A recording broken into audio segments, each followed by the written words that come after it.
감사합니다.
예수 이름 부를 때 예수 나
여기 계신 하나님 온 천지 만물을 지으시고 다스리는 큰 권능과 능력으로 주의 말씀 이루시니 거룩하다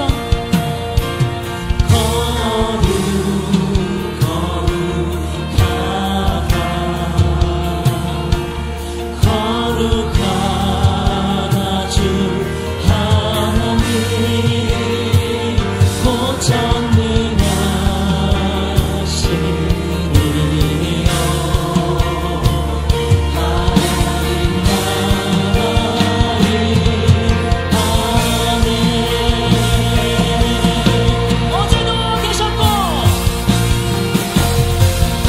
어제도 계셨고 오늘도 계시고 이제도 오신 우리 왕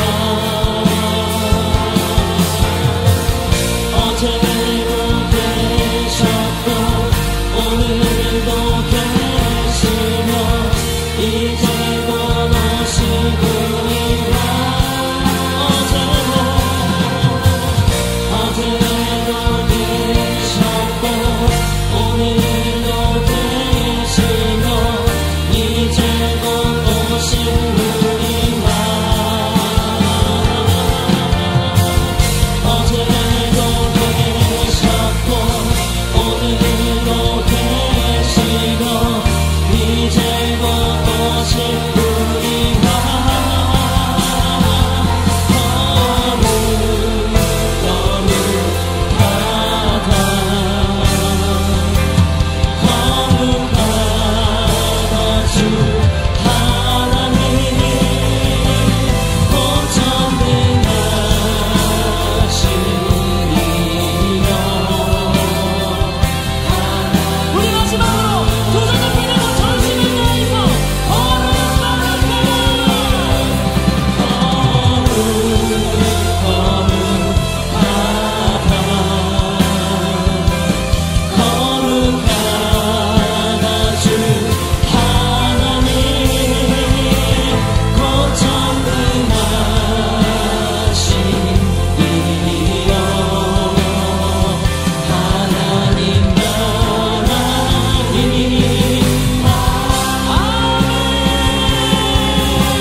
우리의 생명의 주관자 되시며 온 우주 만물을 지으시고 통치하시는 전능하신 우리 아버지 하나님, 한여름의 무거운 폭염이 계속되어 우리 일상이 무척 힘이 드는 계절이 되었고 척박한 삶의 터전에서 날마다 씨름하고 살면서 부지불식간에 지은 죄 또한 많습니다. 그럼에도 불구하고 저희를 사랑으로 품어주시고 긍휼을 베풀어 주심에 진심으로 감사를 드립니다. 거룩하고 복된 주일을 맞이하여 오늘도 주님이 베푸실 은혜를 사모하며 마음과 뜻과 정성을 다해 신령과 진리로 예배드릴 때 우리 주님 모든 영광과 찬양을 홀로 받아 주시옵소서. 하나님 아버지, 오늘은 맥주 감사 절기 예배로 드리게 하심을 진심으로 감사드립니다. 올 한 해도 어느덧 절반이 지나갔습니다. 지난 날들을 되돌아보며 하나님께서 베풀어 주신 은혜를 생각하며 감사하는 예배를 드릴 수 있게 도와주시옵소서. 하박국 선지자의 고백처럼 먹을 것이 없고 거둘 것이 없을지라도 여호와로 말미암아 즐거워하고 기뻐하리라고 했습니다. 우리는 삶의 현실 속에서 특별히 잘되고 행복한 일보다 오히려 힘들고 어려움에 부딪히는 일이 더 많게 느껴지기도 합니다. 그러나 폐허의 잿더미에서 이 나라를 일으켜 세우셨으며 세계 10대 안에 드는 경제대국으로 성장하여 우리는 이미 많은 복을 받고 누리며 살아가고 있습니다. 모든 것이 하나님의 은혜였고 축복이었습니다. 우리의 현실만 바라보지 않고 우리의 마음과 시야의 폭을 좀 더 넓게 바라보고 감사할 때 더 큰 감사가 우리에게 넘치게 될 줄 믿습니다. 사랑의 하나님 아버지, 전반기 모든 사역들을 잘 마쳤습니다. 후반기에 펼쳐질 모든 사업들이 차질 없이 잘 진행될 수 있게 재정과 모든 필요를 채워주셔서 은혜롭게 잘 감당해 나갈 수 있게 도와주시옵소서. 다음 세대 여름 사역이 진행하게 됩니다. 위아부 성경학교가 7월 12일부터 13일까지, 유초등부 성공학교가 7월 18일부터 20일까지, 청소년부 수련회가 7월 27일부터 29일까지, 청년공동체 수련회가 8월 13일부터 15일까지 진행이 됩니다. 안전하고 큰 은혜가 넘치는 여름 행사로 잘 진행하여 마칠 수 있게 축복하여 주시옵소서. 이 일을 위해 기도로 준비하고 헌신하는 선생님들께 먼저 은혜를 베풀어 주시고 우리의 자녀들이 세속적 가치에 물들지 않고 복음의 가치로 무장되어 장차 하나님 앞에 위대하게 쓰임받는 인물들로 성장할 수 있게 축복하여 주시옵소서. 두날개 청소년 어린이 집중훈련과 여름 두날개 필리핀 아웃리치가 진행이 됩니다. 성령과 은혜로 충만한 감동과 기적의 역사가 일어나는 현장이 되게 도와주시옵소서. 15 선교사가 잘 준비되어 파송되게 하시고 나가는 선교사로 보내는 선교사로 함께 연합하여 제자 삼는 세계비전 1500비전을 이루는 우리 교회로 축복하여 주시옵소서. 오늘도 생명의 말씀을 선포하실 담임 목사님께 거룩한 성령의 기름을 부어주시어 하늘로부터 생수의 강물이 흘러넘쳐 감동과 치유와 회복의 은혜가 이루어지도록 역사하시고 축복하여 주시옵소서. 목사님께서 오직 말씀과 기도에 전념하실 수 있도록 목사님의 가정과 삶을 지키시고 모든 필요를 채우시며 강건하게 지켜주시옵소서. 이 시간 함께 하신 원로 목사님과 사모님께도 늘 강건하게 지켜주셔서 하나님께 부여받은 사명 잘 감당할 수 있게 축복하여 주시옵소서. 올해 우리 교회가 새로운 일꾼을 세우게 됩니다. 하나님 앞에 충성스러운 귀한 일꾼들이 세워져서 교회가 한 단계 성장하고 힘차게 달려나갈 수 있게 역사하시고 축복하여 주시옵소서. 하나님 아버지, 이 나라와 이 민족을 지켜보호하여 주시옵소서. 새 정부가 들어서고 한 달이 갓 지났습니다. 위정자들이 먼저 바로 서게 하시고 정치적으로 갈라쳐서 양분되었던 국민들의 마음을 하나로 통합을 이루게 하시고 불황의 늪에 헤어나오지 못하는 민생경제가 하루속히 회복되어 서민들의 삶이 숨통이 트일 수 있게 역사하시고 축복하여 주시옵소서. 오늘이 홈커밍데이입니다. 장결가족, 정착하지 못한 새가족들, 원치 않는 일들로 인해 나오지 못했던 가족들이 오늘 예배에 나와 새롭게 결심하고 결단하는 감동의 시간이 되게 축복하여 주시옵소서. 하나님 아버지, 우리 성도들 중에도 육신의 질병으로 인해 고난 중에 있는 성도들이 있고 경제적 어려움과 사업장, 직장과 자녀들의 문제와 여러 시험으로 인해 연단 중에 있는 성도들이 있습니다. 저희를 불쌍히 여기시고 간구하는 기도에 응답하여 주셔서 모든 것이 치료되고 회복되어 살아계신 하나님을 찬양하며 영광 돌리는 삶이 되게 축복하여 주시옵소서. 오늘도 할렐루야 찬양대를 비롯한 예배위원들의 헌신을 받아 주시옵소서. 모든 영광을 받으실 줄 믿사옵고 이 모든 말씀을 우리 구주 예수님의 이름으로 기도하옵나이다. 아멘.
안녕하세요. 청년 B-6목장 박성인입니다.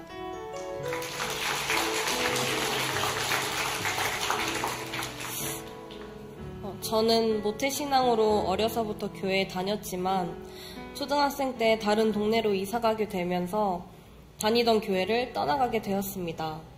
새로운 교회에 정착하지 못하여 자연스럽게 신앙생활과 멀어졌습니다. 그렇게 고등학생이 되었고 당시 청소년 해피스쿨을 통해 친구를 따라 우리 예일교회에 오게 되었습니다. 하지만 그것도 잠시 20살이 되고 대학을 가면서 세상 문화에 젖어들었습니다. 저는 교회에 가는 것보다 친구들을 만나러 가는 것이 더 좋았고, 그렇게 점점 다시 교회와 멀어져 갔습니다. 대학 생활 중 타지에서 자취를 시작하게 되었고, 주말에는 아르바이트를 하면서 아예 발이 묶여버려 교회를 갈 수 있는 시간과 기회가 모두 사라지게 되었습니다.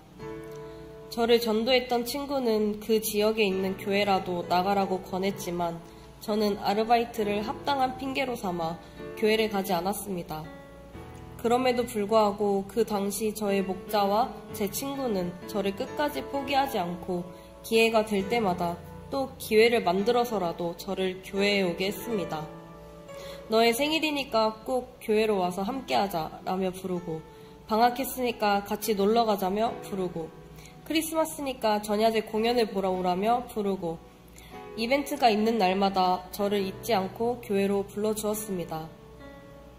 그런 목장 식구들의 지속적인 관심은 고맙기도 했지만 제 마음 한켠에는 교회에 가고 싶지 않은 마음이 있었기 때문에 부담으로 다가오기도 했습니다. 내가 뭐라고 나는 교회에 가지도 않고 해준 것도 없는데 나를 왜 이렇게까지 생각해주고 챙겨주는 걸까 하는 미안한 감정도 있었습니다. 그러다가 대학생활 휴학 중 마침 행복 모임을 같이 하자는 권유를 받아 함께하게 되었습니다. 그곳에서 하나님 제 마음속에 들어와 주세요 라는 영접 기도를 드렸고, 그때 제 마음에 평안함이 찾아왔습니다. 그동안 세상 재미만을 쫓아가던 저에게는 항상 이유 모를 불안함이 마음에 가득했었습니다. 이때 누렸던 평안함은 제가 다시 교회에 돌아올 수 있게 해준 귀한 경험이 되었습니다. 다시 학교를 복학하고 예전의 일상으로 돌아가면서 매주 교회를 나올 수는 없었지만 제가 마음이 힘들어질 때면 자연스럽게 교회로 오게 되었습니다.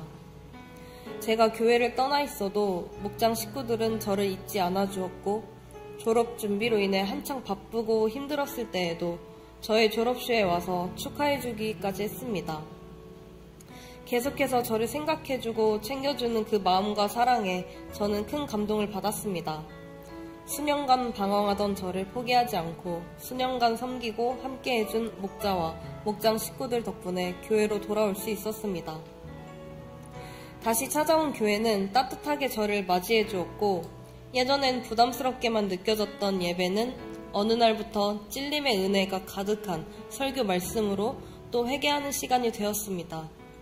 하루 종일 지루할 것만 같았던 회복 캠프는 은혜와 감동이 넘치는 하루가 되었고, 부담스럽고 왜 받아야 하는지 몰랐던 양육은 어느새 제 마음에 들어와 있었습니다.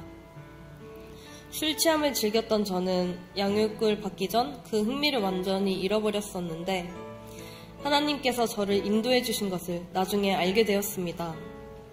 지난 1년 동안 양육반을 시작으로 쉬지 않고 훈련을 받으면서 저에게 많은 변화가 있었습니다. 개인주의가 심한 어지러운 세상 가치관이 바로 저의 가치관인 것을 발견하고 충격을 받았습니다. 이것이 트렌드이고 바뀌어가는 세상을 잘 따라가는 열린 가치관이라고 생각했기 때문입니다. 하지만 양육 훈련을 통해서 올바른 성경적 가치관을 깨닫고 배우게 되었습니다. 부끄럽지만 모태신앙인 저는 양육 훈련을 통해 처음으로 하나님을 인격적으로 만났고, 그 안에서 평안함과 하나님의 자녀된 특권을 누리며 살게 되었습니다. 하나님의 사랑을 확신하며 믿음으로 기도할 때 가장 좋은 방법으로 채워주시는 하나님을 만날 수 있었습니다. 교회를 떠나 세상 속에서 즐거움과 행복을 찾던 저는 이제 하나님 안에 있을 때 가장 행복함을 느낍니다. 우리 예의교회에 잘 정착하고 신앙생활을 하던 중 어느 날 목자에게 나를 끝까지 붙잡아줘서 고맙다고 했습니다. 목자는 내가 나의 친구인 것도 있지만 하나님께서 너를 너무 사랑하셔서 그 마음을 나에게 주신 거야 라고 했습니다. 하나님께서 저를 사랑하셔서 일꾼을 보내 저를 건지셨다는 것을 깨닫게 되었습니다. 이제는 제가 그 일꾼이 되어 하나님을 만나지 못한 사람들이 삶 속에서 불안함이 아닌 평안함을 얻고 하나님의 자녀된 특권을 누릴 수 있도록 돕고 싶습니다. 교회에 오는 것도 버거워했던 제가 행복모임 리더가 되어 과거에 저처럼 불안함을 느끼는 사람에게 평안한 복음을 전하게 되었고, 어느새 저는 셀리더가 되었습니다. 저는 셀리더가 되기에는 한없이 연약하고 부족하지만 하나님께서 순종의 마음을 주셨습니다. 교회에 정착하지 못하는 친구들의 이야기를 들을 때면 제가 교회를 떠났을 때의 마음과 같았습니다. 나의 경험을 통해서 그 친구들을 이해하고 공감할 수 있게 해주시는구나. 저를 훈련으로 준비시키시고 셀리더로 세워주신 것이 하나님의 계획이라는 것을 깨닫게 되었습니다. 아멘. 저는 하나님 나라의 일꾼으로 복음을 전하는 행복한 삶을 계속해서 살아가려고 합니다. 몇 번이나 하나님을 떠났던 저를 변함없이 사랑하셔서 이 자리에 있게 하신 하나님께 감사합니다. 하나님께서 저의 인생을 이미 다 계획하셨기 때문에 날마다 저를 인도하실 하나님을 기대하며 기도합니다. 저를 포기하지 않고 섬겨주고 이 교회로 이끌어준 목자와 목장 식구들에게 감사합니다. 그리고 말씀으로 양육해주신 스승 되신 담임 목사님께 감사드립니다. 제 손을 끝까지 잡아주시고 삶의 주인 되어주시는 하나님께 이 모든 영광 올려드립니다. 아멘.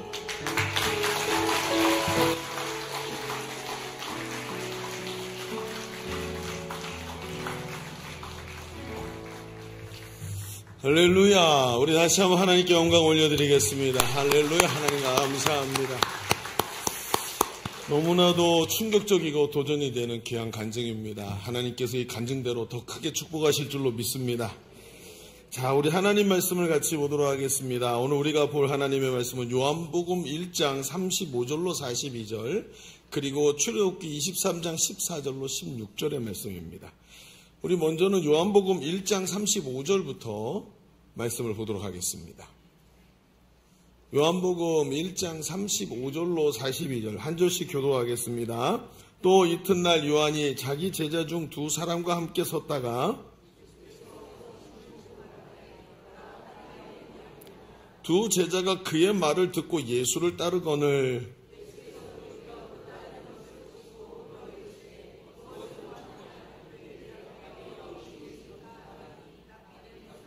선생이라. 예수께서 이르시되 와서 보라. 그러므로 그들이 가서 계신 데를 보고 그날 함께 거하니 때가 10시쯤 되었더라.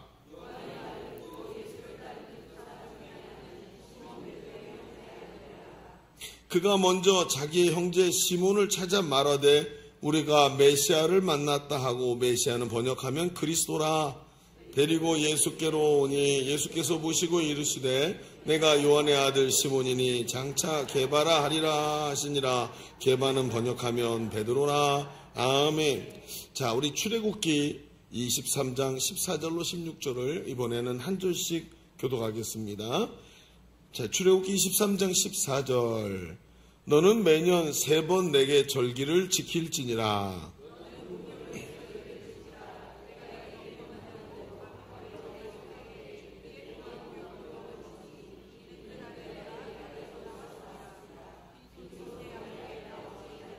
함께 봅니다. 맥추절을 지키라. 이는 내가 수고하여 밭에 뿌린 것에 첫 열매를 거둠이라. 수장절을 지키라. 이는 내가 수고하여 이룬 것을 연말의 밭에서부터 거두어 저장함이니라. 아멘. 여러분, 어떤 사람이 인터넷에 글을 올린 걸 제가 봤는데 제목이 남편이 필요하다고 느낄 때, 저도 남편으로 아주 기쁜 마음으로 이 글을 열어보았습니다. 6가지 정도가 써있는데 언제 남편이 필요한가? 첫 번째, 밤늦게 쓰레기 버리러 나가야 할 때. 이렇게 써있네요. 밤늦게 쓰레기 버리러 나갈 때 여보 쓰레기 좀 버려, 이거랍니다. 갑자기 기분이 이상해지죠? 두 번째, 한밤중에 손이 닿지 않는 곳이 가려울 때, 등 긁어줄 때 남편이 필요하답니다. 세 번째, 화장실에서 볼일 본 뒤에 화장지가 떨어진 것을 발견했을 때 여보 화장지 좀 갖다 주세요, 이겁니다. 네 번째, 내가 좋아하지 않는 음식이 남아서 처치가 곤란할 때 대신 먹어줄 사람. 음식물 쓰레기통 아닌가요? 자, 다섯 번째, 귤 껍질을 벗겨서 먹었는데 귤이 너무 실 때, 그때 누가 필요하다고요? 남편이 필요하답니다. 마지막 여섯 번째, 졸려 죽겠는데 등불을 꺼야 되는데, 방에 불을 꺼야 하는데 끄기가 귀찮아 죽을 것 같을 때, 이럴 때 누가 필요하다고요? 남편이 필요하답니다. 그래요. 남편들 굉장히 섭섭하시죠? 그렇습니다. 언제부턴가 남편들이 이럴 때 필요한 존재가 되어버린 것 같습니다. 그런데 그 이야기를 듣고 저도 똑같이 섭섭한 것 같았는데 이런 생각이 들더라고요. 아이고 그래도 필요하다니까 감사하네. 이런 생각이 내가 필요 없는 존재가 아니라니까. 자, 옆 사람에게 이렇게 말해주세요. 작은 일에도 감사하며 삽시다. 시작. 작은 일에도 감사하며 삽시다. 그래. 참, 요즘 이렇게 말하고 보니까 저도 한 사람의 남편으로 조금 서글픈 생각이 듭니다. 세상을 살면서 저도 나는 무엇이든지 될 수 있고 무엇이든지 할 수 있다는 그런 패기와 꿈이 있었는데 어느새 시간이 지나고 나서 어느 날 이 유머를 보다가 너무 놀란 게 제가 이 유머에 크게 공감이 되었기 때문입니다. 남편은 그렇지 이럴 때 필요한 거지 라는 생각이 들었기 때문에. 여러분 인생이라는 게 그런 것 같습니다. 남이 아무리 나를 대단하다고 인정해 주어도 나 자신에게 의미를 부여할 수 없다면 그 삶은 결코 행복할 수 없는 것 같아요. 여러분 음식물 쓰레기통이 꽉 찼을 때 남편이 필요하다고 느껴지는 거 그거 여러분 가만히 생각해 보면 그래도 내 아내가 나를 찾는 게 너무 감사하지 않습니까? 물론 귀찮지만 그 정도 그렇게라도 남편이 너무 가까이서 필요한 존재가 되었다 의미를 부여하면 내가 음식물 쓰레기를 버리는 사람으로 필요한 존재라도 그게 행복한 겁니다. 남편들 지금 세뇌시키고 있는데 안 넘어가요, 부인들. 아무리 얘기해도 안 넘어가는 것 같습니다. 여러분 생각해 보세요. 밤중에 등을 긁어줄 수 있는 남편이 되는 것도 굉장히 귀한 거 아니겠습니까? 이렇게 필요한 존재니까. 그래서 나 자신에게 의미를 부여하는 거예요. 그렇지. 내가 저 사람한테 누구한테 밤에 자다가 등 긁어달라 그러겠습니까? 그런 정말 소중한 존재로 돼 있다는 것을 나 자신이 의미를 부여해야 되는데 나 자신에게 그런 의미를 부여할 수 없다면 고대 광실에 살아도 산의 진미를 먹어도 그게 행복한 삶이 될 수 없다는 것입니다. 여러분 그런데 시간이 갈수록 우리는 말이죠. 우리 스스로에게서 의미를 찾을 수 없는 존재가 돼가는 것을 보게 됩니다. 나 자신이 누구인가? 나에게 이런 의미를 부여할 수가 없는 삶으로 점점 바뀌어가는 걸 보는 거예요. 왜요? 세상 가치관이 그렇게 강합니다. 오늘 우리가 읽은 말씀에 예수님은 제자들을 부르시는 이 모습을 예수님께서 제자들을 부르시는 모습을 우리에게 보여주고 있습니다. 그리고 예수님께서 그들을 고귀하고 존귀한 사람으로 세워가시고 만들어 가셨다는 것을 우리는 잘 알고 있습니다. 그리고 오늘 우리는 하나님께서 우리를 부르셔서 이 예배에 나와 하나님 앞에 서 있는 줄로 믿습니다. 예수님이 제자들을 부르신 것처럼 우리는 그저 아무나 부르신 사람이 아니라 오늘 우리가 이 예배에 있는 것은 굉장한 중요한 의미를 부여해야 된다는 것이죠. 왜냐하면 예배는 아무나 올 수 있는 곳이 아니라 하나님이 부르셔야 올 수 있는 자리이기 때문입니다. 하나님께서 오늘 우리를 예배로 부르신 줄로 믿습니다. 하나님을 예배하는 자로 삼으셔서 하나님이 오늘 우리를 고귀하고 특별한 인생으로 부르셨다는 것. 그런 의미를 부여할 수 있는 사람이 될 때 삶이 행복하다는 것이죠. 오늘 우리가 이 말씀을 좀 같이 보려고 합니다. 오늘 이 말씀을 통해 나를 부르시는 오늘 이 자리로 부르신 하나님을 만나시고 하나님께서 오늘 나를 존귀하고 특별한 인생으로 세우셨다는 것을 발견할 수 있는 귀하고 아름다운 시간들이 되시길 주의 이름으로 축원합니다. 자, 여러분 오늘은 말입니다. 7월 첫 주로 우리 맥주 감사주일로 지키는 날입니다.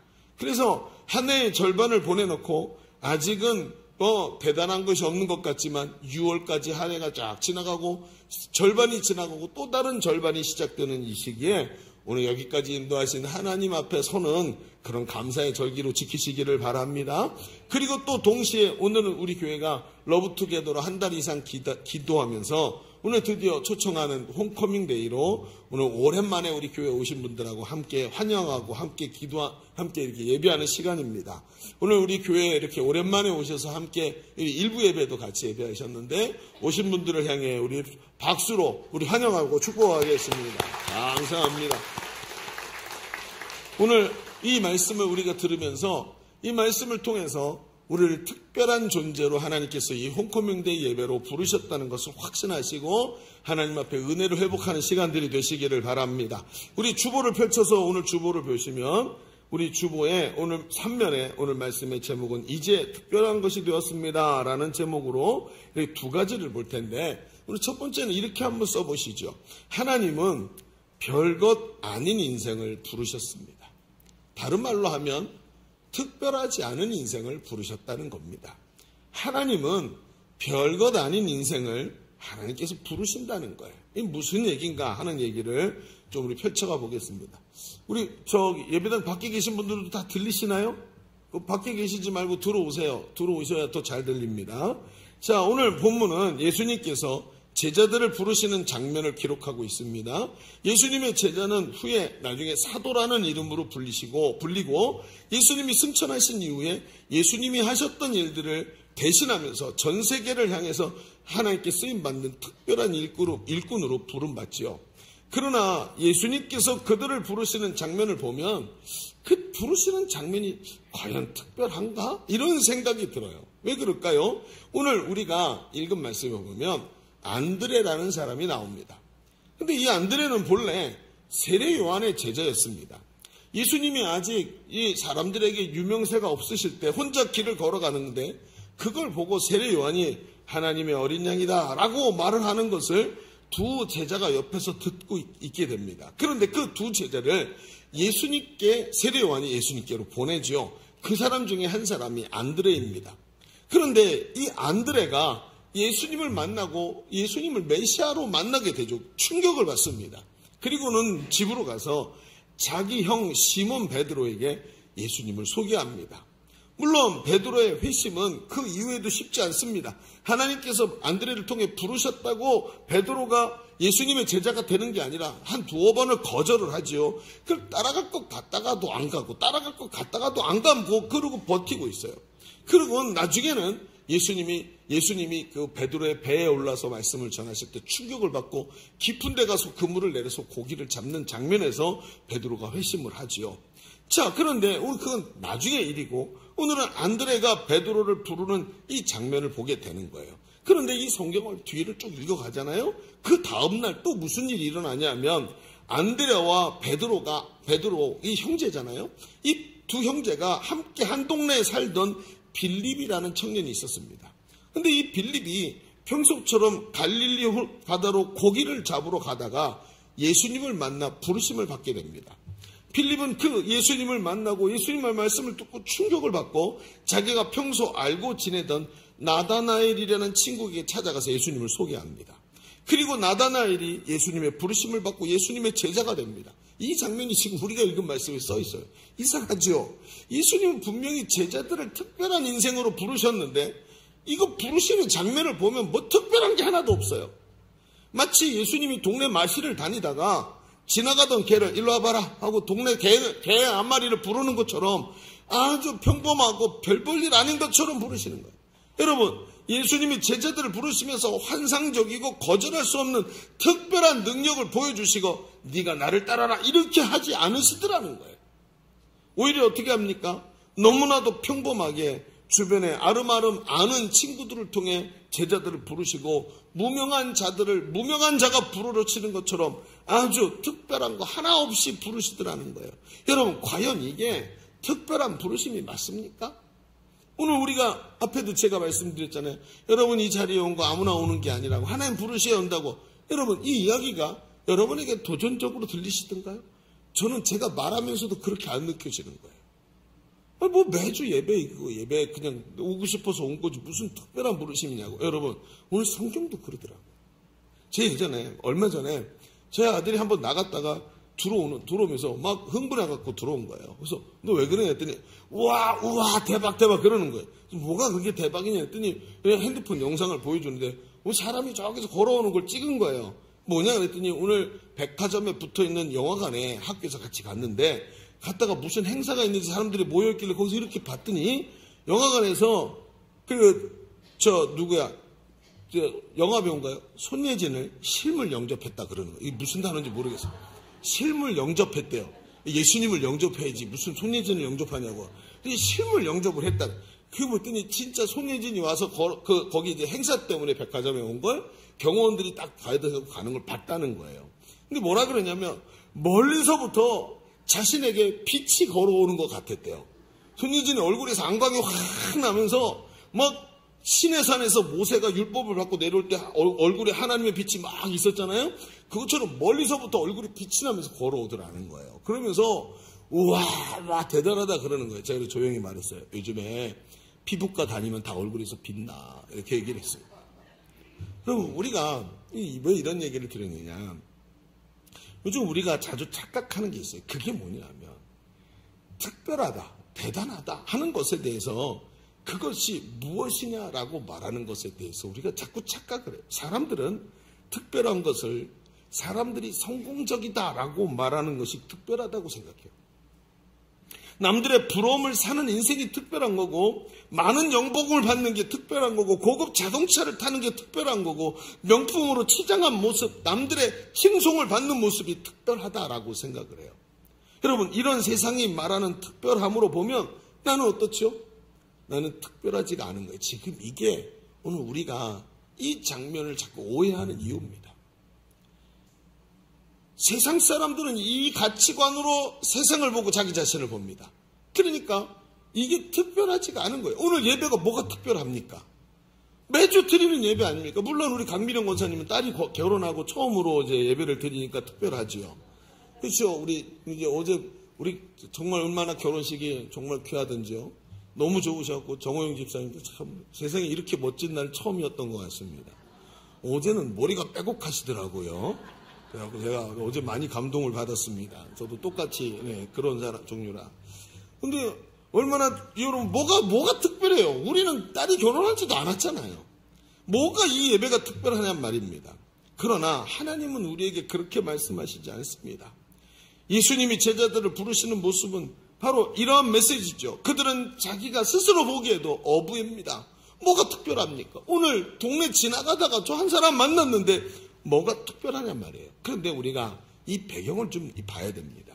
예수님 당시에 많은 사람들이 유명한 랍비의 문화생이 되는 것을 최고의 명예로운 일로 생각했던 시대입니다.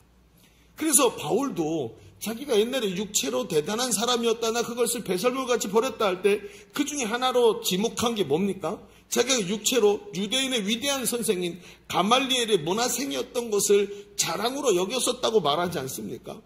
많은 사람들이 유명한 선생을 따라다니면서 하나님의 말씀을 듣기 원하는 그런 시대였다는 것이고 그 선생의 그 수제자가 되는 것, 제자가 되는 걸 영광스럽게 생각했다는 것이죠.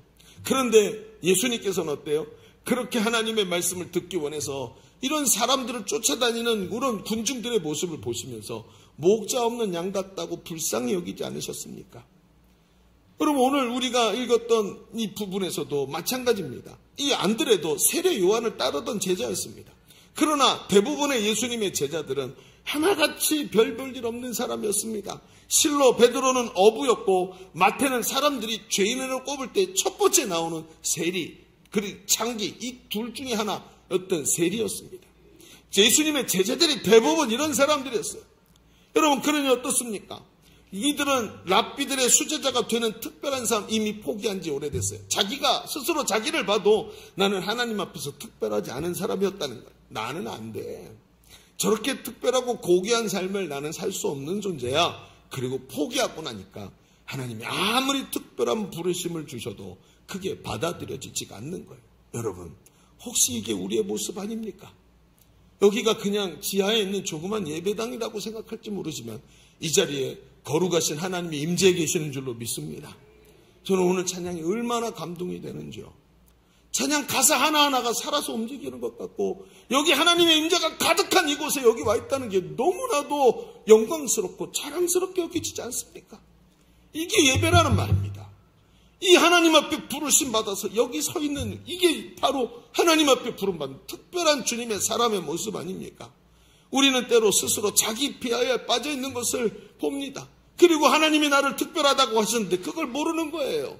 베드로가 그랬습니다. 예수님은 베드로를 3번이나 부르셨지만 베드로는 그 강력한 부르심에 순종해서 따르지를 않습니다. 이미 자신이 그런 선생들의 수제자가 되는 건 어려운 일이라고 단정 지어버리고 소망을 버렸다는 거죠. 그리고 아버지가 물려준 가업인 그 고기 잡는 일을 나는 평생 하다 이렇게 살다가 이렇게 죽으리라 하고 생각하면서 자기 자신을 향한 가치를 이미 낙심으로 내려놓게 된 것입니다. 남들은 예수님을 따르지만 나는 아니라고 생각했고, 저기는 내 자리가 아니야, 나는 아무리 해도 저렇게 아무리 좋아 보여도 나와는 상관없는 곳이야 라고 생각하지 않던가요? 그게 역시 여러분 아닙니까? 그게 역시 저 아닙니까? 오늘 여러분 이 간증이 참 귀한 이유가 무엇입니까? 제가 이 간증을 참 여러 번 받고, 이 자매 지금 제자대학에서 훈련도 받고 있고, 얼마 전에 셀리더가 됐습니다. 참 귀한 친구죠. 근데 이 친구 가만히 얘기를 들어보면 어때요?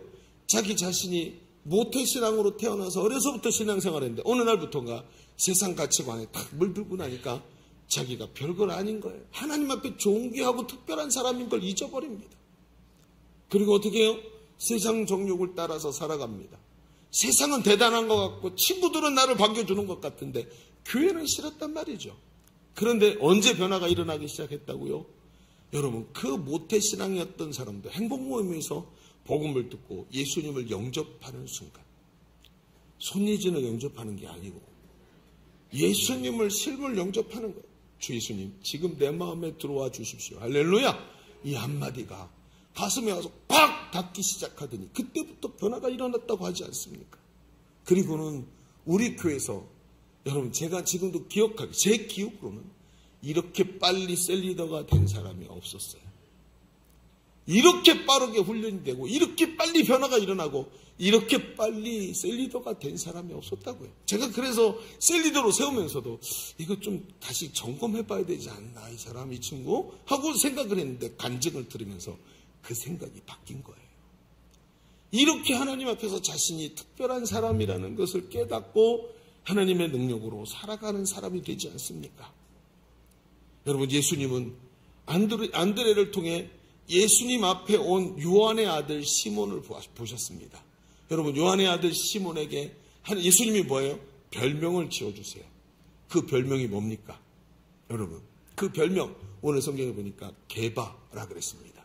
이 게바가 뭐냐면 영어로 말하면 페트라라는 단어입니다. 근데 이 페트라가 뭐예요? 반석이란 뜻이에요. 반석. 이 페트라라는 단어를 한자어로 음역을 하니까 뭐가 나와요? 베드로가 나오는 거예요. 베드로.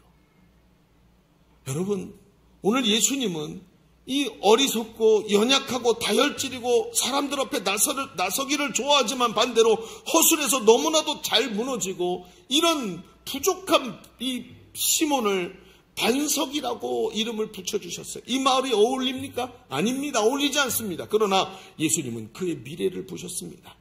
나중에 예수님을 3번이나 부인하고 쓰러진 이 베드로를 찾아가서 그를 일으키십니다.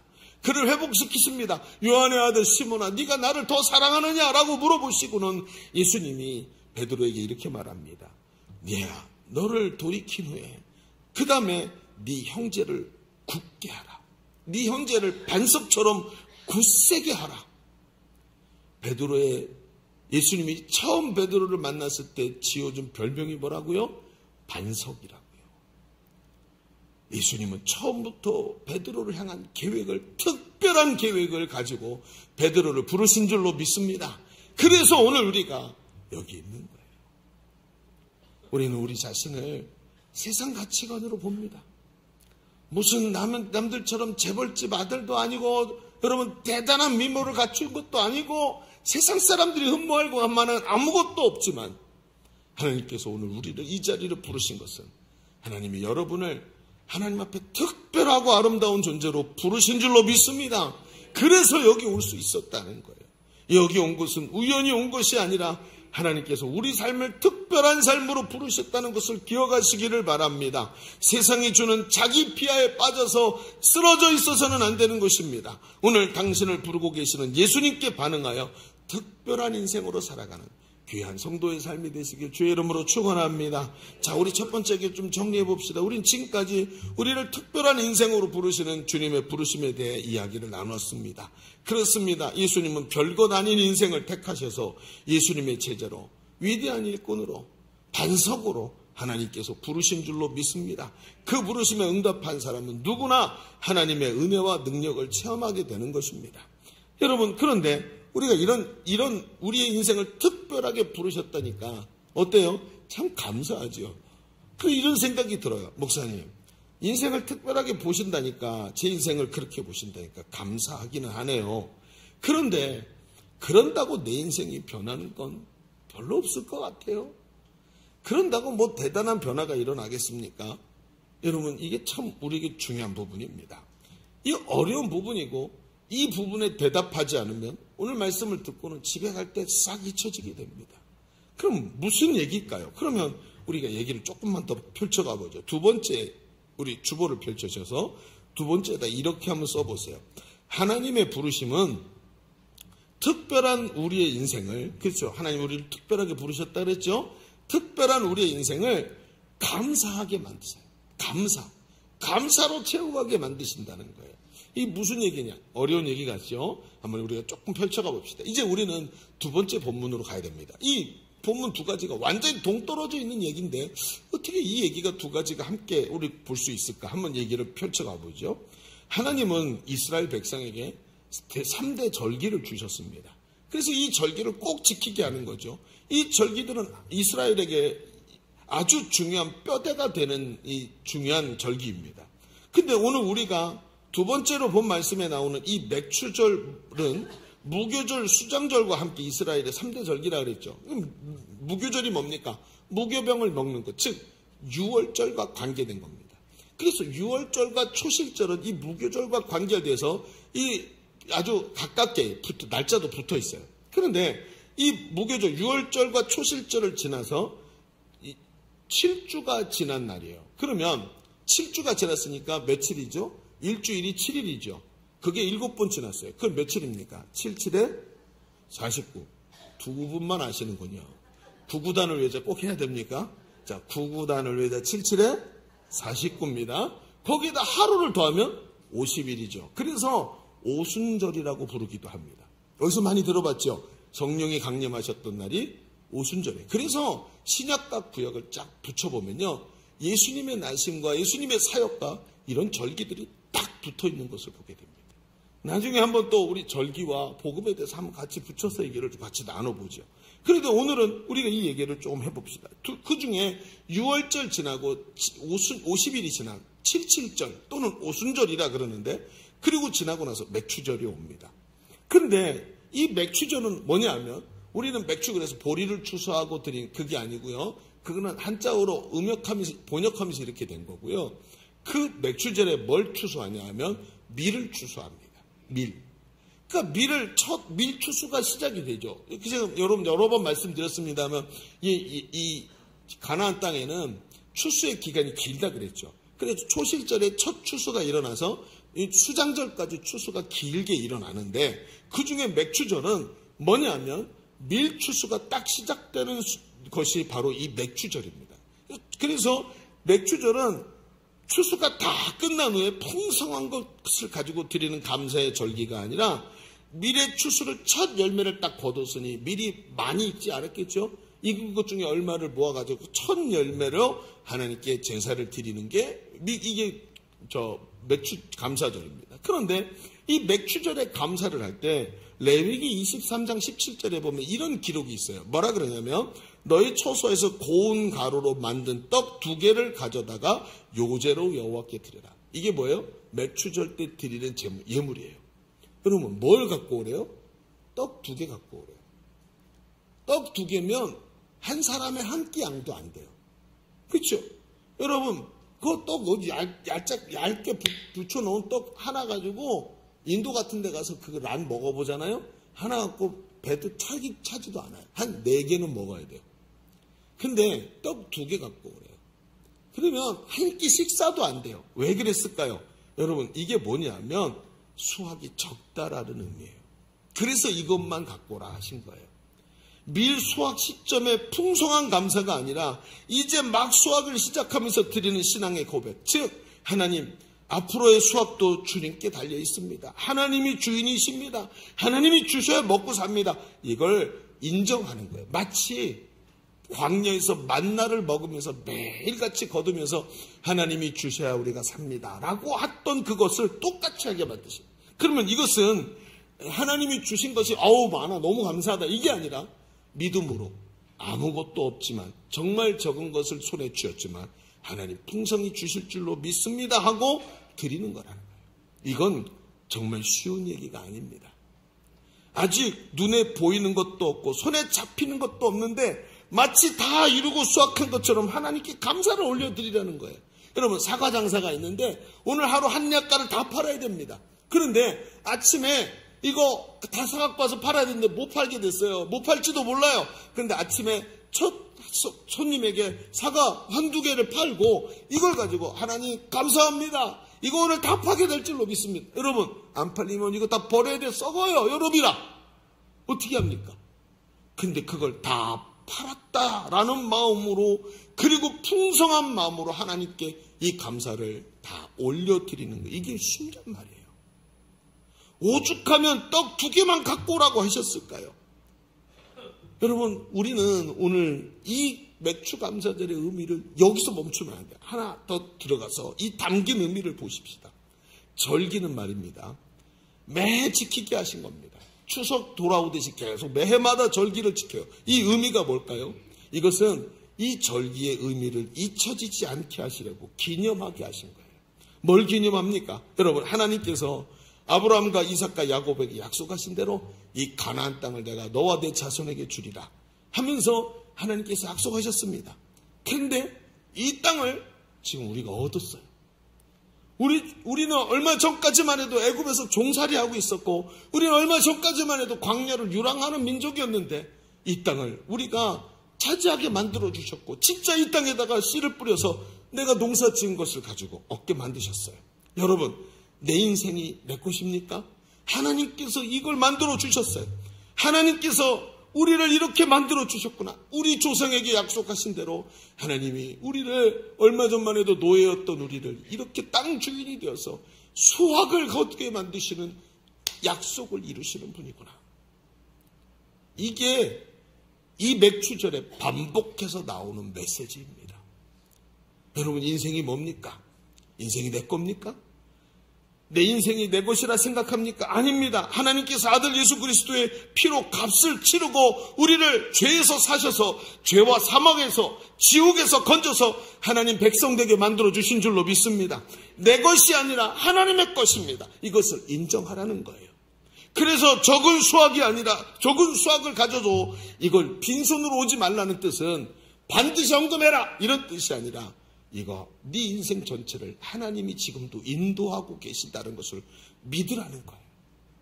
이걸 가지고 감사하라는 거예요. 이게 하나님이 하시는 일이라는 것을 인정하라는 것입니다. 또 한 가지, 여러분, 우리가 또 한 가지 이해되는 배경이 있어요. 그게 뭐냐면 유대인의 시간 개념입니다. 우리는 일반적으로 뭐라고 생각했냐면 우리의 사고로는 과거는 지나갔죠. 미래는 아직 오지 않았죠. 자, 그러면 여러분 생각해 보세요. 과거가 뒤에 있습니까? 앞에 있습니까? 지나간 과거는 뒤에 있지요. 다시는 돌아오지 않지요. 다가올 미래는 어디 있습니까? 앞에 있죠. 유대인은 정반대로 생각해요. 뭐라 그러냐면 과거는 내가 볼 수가 있어요. 아, 과거에 이런 일이 있었지. 이런 일이 있어. 정확하게 보이니까 과거는 앞에 있다고 생각해요. 눈앞에 보이기 때문에. 그런데 미래는 볼 수 있어요? 없어요? 못 봐요. 베일에 가려져 있고요. 실제적으로 우리는 미래가 기대하는 거지 몰라요. 그래서 뒤에 있다고 생각해요. 안 보이기 때문에. 그래서 항상 미래는 두려운 거예요. 어떻게 될 줄 모르니까 우리의 미래가 두려운 이유가 안 보이는 곳에서 도사리고 있기 때문에 그래요. 그런데 여러분, 시편 기자는 이것을 뭐라고 표현했냐면 시편 23편 6절에 이렇게 표현을 합니다. 우리 같이 읽어볼까요? 시편 23편 6절. 예, 같이 한번 읽어보겠습니다. 시작. 내 평생에 선하심과 인자하심이 반드시 나를 따르리니 내가 여호와의 집에 영원히 살리로다. 여러분, 감이 오셨어요? 갑자기 눈이 커지시는 분이 있어요. 그분은 앞으로 설교자가 되셔도 될 것 같아요. 이 정도 읽었는데 다 이해가 됐다. 여러분, 뭐라 그랬어요? 반드시 나를 어떻게 한대요? 따른대요. 무슨 얘기입니까? 미래가 어디 있다고요? 등 뒤에서 날 따라온대요. 근데 하나님의 인자하심과 선하심이 내 뒤에서 나를 따라오고 계시다라고 지금 표현을 하고 있어요. 시편 기자는 내 평생에, 즉 한 번도 보지 못한 미래의 일 속에서 하나님의 인자하심과 선하심이 나를 따르고 있대요. 하나님의 은혜로 보장된 미래가 내 뒤에서 따라오고 있는 걸 이 시편 기자가 알고 있다는 것입니다.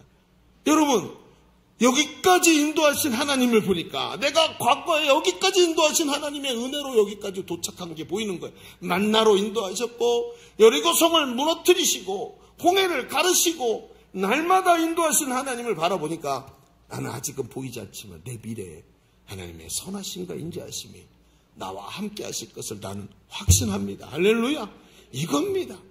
이게 지금 성경이 말하고 있는 하나님이에요. 하나님은 신실하시고 변함없으시고 약속을 반드시 지키시는 분이기 때문에 그분이 오늘도 우리의 삶을 특별하게 부르셔서 반드시 이렇게 인도하실 것을 확신하고 있는 거예요. 여러분, 예수전도단, 우리 대학생 선교단체인 예수전도단 아주 크게 번성했었죠. 많은 청년들을 전도했던 이 예수전도단의 창설자인 로렌 커닝햄 목사님이 이런 이야기를 했어요. 뭐라 그랬냐면, 과거는 항상 꽃밭이었지만 미래를 보면 미래는 항상 낭떠러지였다.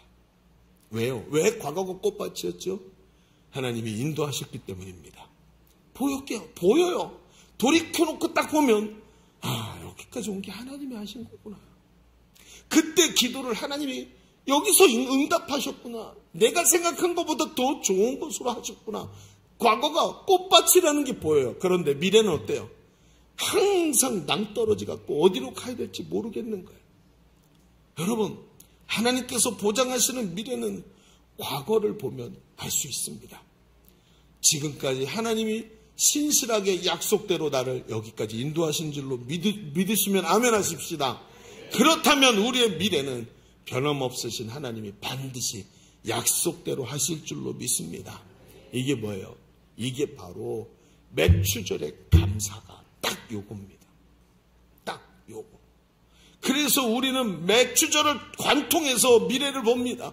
그 미래를 보니까 시편 23편 6절의 말씀처럼 내 평생에, 앞으로 전혀 보이지 않는 저 미래 평생에 하나님의 선하심과 인자하심이 반드시 나를 따르리니, 미래가 뒤에 있으니 나를 따르리니 내가 여호와의 집에 영원히 살리로다. 그렇습니다. 우리가 서야 할 자리가 여기인 줄로 믿습니다.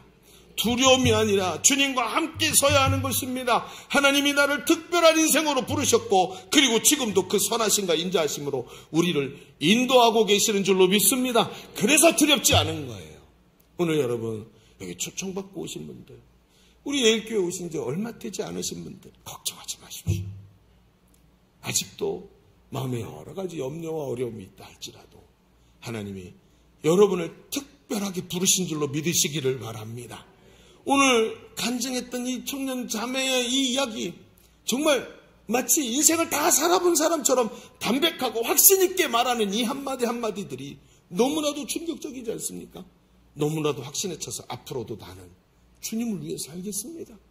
나를 살린 게 복음이니까 나도 복음을 위해 삽니다. 뭐가 문제입니까? 하나님의 선하심과 인자하심이 평생 나를 따르는데 내가 뭐가 문제입니까? 하면서 담대하게 말하는 이 모습이 여러분의 모습이 될 줄로 믿습니다. 이것을 믿고 오늘도 이 맥추절에 감사를 하나님께 올려드리십시오. 이제 그리스도 안에서 얻은 이 맥추절의 확신 위에 서십시오. 이 특별한 우리의 삶이 믿음으로 하나님께 나가면 하나님은 오늘도 선하심과 인자하심으로 우리를 지키시고 인도하실 줄로 믿습니다. 이런 성도의 담대함이 이 절기 가운데 충만하시기를 주의 이름으로 축원합니다. 축원합니다. 우리 같이 기도하시겠습니다. 오늘 말씀의 은혜를 붙잡고 하나님 앞에 간절히 기도하십시다. 하나님, 나에게 이 선하심과 인자하심으로 함께 하실 줄로 믿습니다. 두려워하는 미래가 아니라 주님과 함께하는 담대한 나의 삶이 되게 하여 주옵소서. 주님 한 번 외치고 기도합니다. 주여, 할렐루야. 아버지 하나님 감사합니다. 오늘도 하나님의 은혜가 우리 가운데 함께 하시는 줄로 믿습니다. 염려하지 말고 오늘도 이 길을 걸어가게 하소서. 하나님, 우리를 특별하게 부르신 줄로 믿습니다. 보이지 않는 미래를 보면서 두려워하는 자가 아니라 오늘도 아버지 적은 것을 가지고도 하나님 약속 때문에 기뻐하는 자, 주님이 나에게 그 약속을 지키시는 하나님의 은혜 가운데 서 있는 우리가 되게 하여 주옵소서. 하나님 역사하소서. 아버지 역사하소서. 우리 다시 한번 기도하십시다. 여러분 두 손을 펴서 하나님께 손바닥을 위로해서 올려드리십시다. 하나님, 나는 빈손으로 나왔지만 하나님께서 오늘도 나를 특별한 은혜로 채우시는 줄로 믿습니다. 내 손에 잡고 있는 건 별로 없는 것 같고 손가락 사이로 다 빠져나가는 것 같지만 하나님께서 오늘 이 맥추절에 적은 것으로 감사하는 믿음을 내게 주시면 오늘 나는 담대하게 주를 믿고 달려가게 될 줄로 믿습니다. 하나님, 이 믿음을 허락하여 주시옵시고 담대함으로 감사할 수 있는 주의 자녀들 다 되게 하여 주옵소서. 우리 주님 외치고 기도합니다. 주여,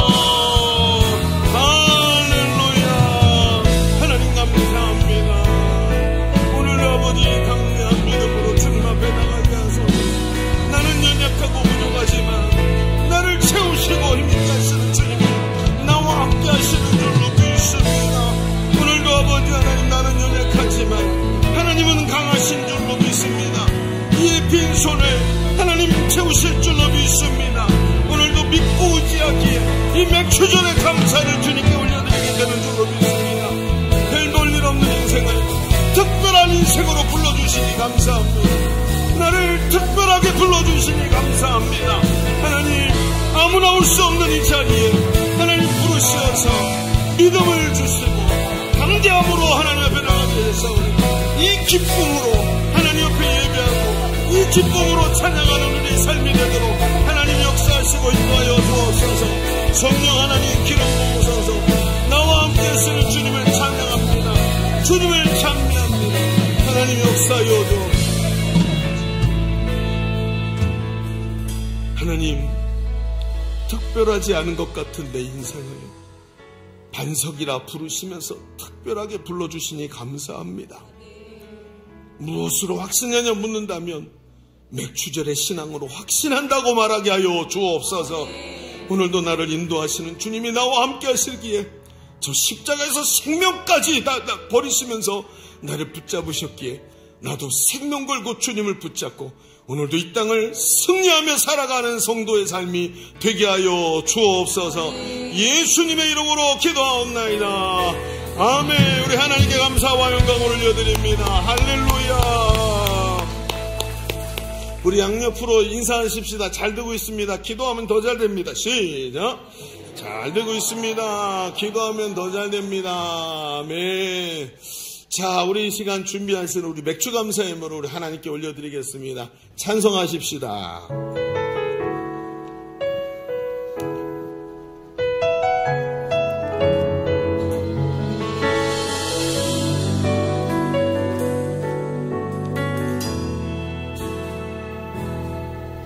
전능하신 나의 주 하나님, 능치 못하실 일 전혀 없네. 우리의 모든 간구도, 우리의 모든 생각도, 우리의 모든 꿈과 모든 소망도 신실하신 나의 주 하나님은 우리의 모든 괴로움 바꿀 수 있네. 불가능한 일 행하시고 죽은 자를 일으키시는 그를 이길 자 아무도 없네. 주의 말씀을 의지하여 깊은 곳에 금을 던져 오늘 그가 놀라운 일을 이루시는 것 보라. 주의 말씀 의지하여 믿음으로 금을 던져 믿는 자에게 능치 못함없네.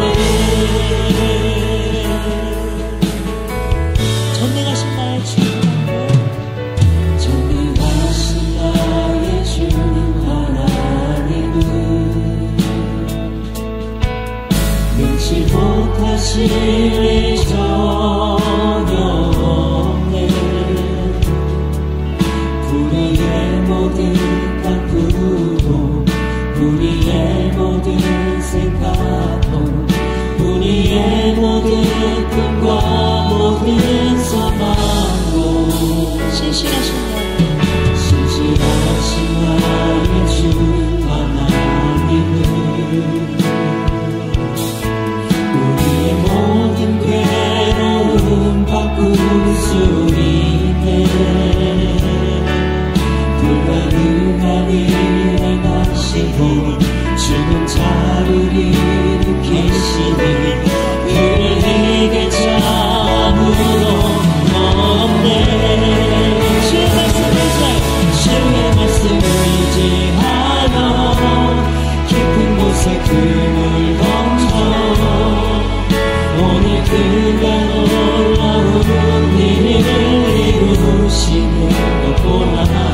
주의 말씀을 의지하여 믿음으로 금을 던져 믿는 자에게 눈치 못하고 주의 말씀을 의지하여 주의 말씀을 의지하여 깊은 곳에 금을 던져 오늘 그가 놀라운 일을 이루시는 것 보라.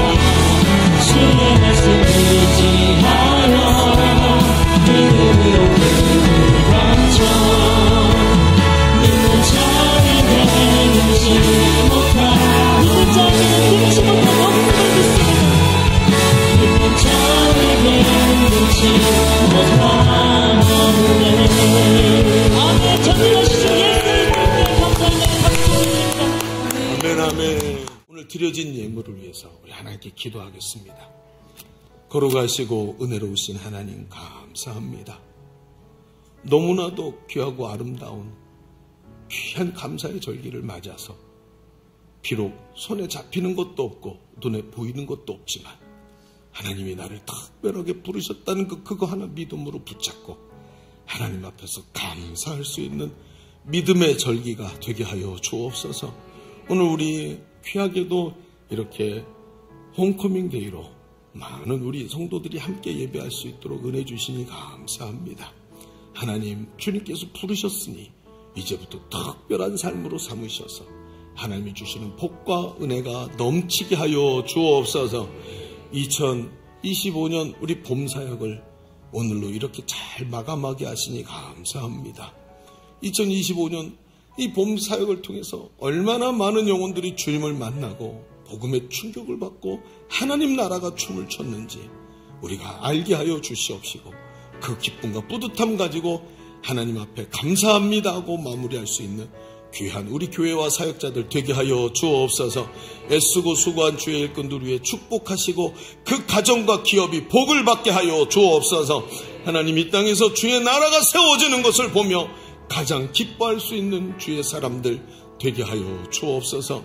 돌아가는 발걸음도 지켜주시고 하나님 앞에 구별에 드린 예물 위에 축복하시며 그 손길이 복을 받게 하시고 이 땅에서 싸울 곳이 없도록 채워주시는 은혜를 누리는 아름다운 손길들이 되도록 역사하여 주옵소서. 이제는 우리 구주 예수 그리스도의 은혜와 아버지 하나님의 지극하시고 만극하신 사랑하심과 성령님이 내주하시고 우리와 함께 하시는 은혜가 오늘 모여 예배하는 모든 사랑하는 주의 자녀들 머리머리 위에 저들의 가정과 손으로 하는 일과 삶의 현장 위에 주님이 핏값으로 사신 주의 몸된 교회 위에 열방의 선교사들과 지금도 신음하고 있는 이 나라의 민족 위에 이제로부터 영원토록 함께 계시기를 간절히 축원하옵나이다. 아멘.